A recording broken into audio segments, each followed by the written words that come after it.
This morning, Member States have also reached a general approach on the decision on the employment guidelines. The guidelines support national employment policies and are as such important tools to achieve our Europe 2020 goals, in particular for the target to reach 75% employment.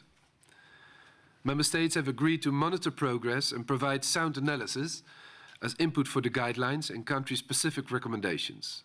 In this regard, today we adopted Council conclusions about the annual growth survey and also adopted the annual joint employment report. During this morning's discussion, we touched on labour mobility. I confirmed that the Commission will tomorrow present a proposal for revision on the rules of posting of workers, aiming to ensure fair conditions for workers and a level playing field for companies. When preparing this proposal, I have listened carefully to the views of all Member States and social partners.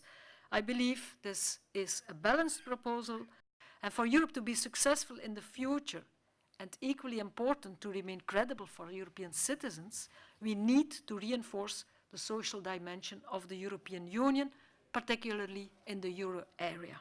We looked back 1 year from the launch of the new start of the social dialogue to take stock, so what has been done during 1 year since the new start of the social dialogue.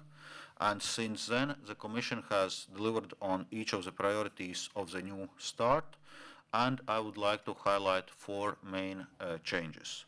A more substantial involvement of the social partners in European semester at national level, new forms of consulting social partners on policy initiatives beyond the treaty-based obligations, a stronger emphasis on capacity building of national social partners, and clarification of the relations between social partner agreements and better regulation agenda.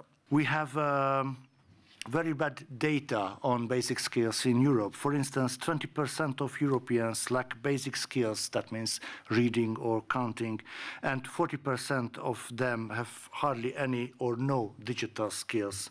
Far too many young people drop out of school early.